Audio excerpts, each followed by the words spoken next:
গোপালনগরের পল্লাতে তৃণমূলের বিজয়া সম্মেলন থেকে অসুরের সঙ্গে বিজেপিকে তুলনা করলেন পার্থ ভৌমিক। বৈধ ভোটারের নাম বাদ গেলে পাড়ার বিজেপি নেতাদের গামছা দিয়ে বাধার নিদান দিলেন। এবার সভায় বক্তব্য রাখতে গিয়ে পার্থ ভৌমিক বলেন, সবসময় যারা বিনাশকারী তারাই অসুর।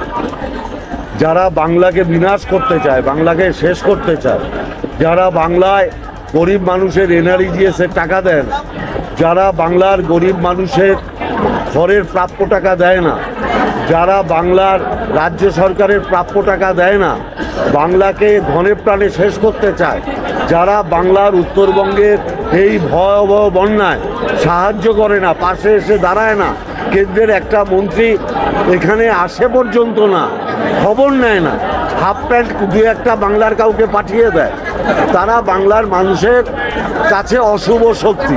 অতএব অশুভ শক্তি মানেই ওষুধ, অতএব বাংলার ওষুধ তারা সারা বাংলার মানুষ জানে। মমতা ব্যানার্জির নেতৃত্বে বাংলার মানুষ সেই ওষুধ নিধন করে।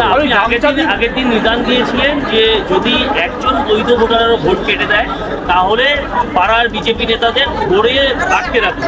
আজকে আবার নিদান দিলেন নতুন করে যে গামছা দিয়ে বেঁধে রাখুন যতক্ষণ না নাম তুলছে। না, আমার বক্তব্য হচ্ছে বৈধ ভোটারের নাম বাদ দেওয়া যাবে না। বৈধ ভোটারের নাম যদি ইচ্ছাকৃতভাবে বাদ দেয় তাহলে বুঝতে হবে সেটা বিজেপি নেতাদের ইনস্ট্রাকশনে সেই নাম বাদ যাচ্ছে, নইলে নির্বাচন কমিশন ওইসব নাম পাবে কি করে? তার মানে পাড়ার যে নাম যাবে, বৈধ ভোটারের নাম কাটবে, সেটা বিজেপি নেতারাই দেবে। অতএব পাড়ার লোকদের বলছি, যদি তোমার নাম বাদ যায়, তুমি বৈধ ভোটার হও, তাহলে পাড়ার বিজেপি নেতাকেই ধরো। বিবৃতিতে প্রকাশিত মতামত সম্পূর্ণরূপে বক্তার নিজস্ব। এই বিবৃতির জন্য আমরা কোনোভাবেই দায়বদ্ধ নই। ডিসিএন নিউজ চ্যানেলের এই বিবৃতি শুধুমাত্র সাধারণ তথ্যের জন্য প্রকাশিত এবং এর সঠিকতা বা সম্পূর্ণতার কোনো নিশ্চয়তা দেওয়া হয় না।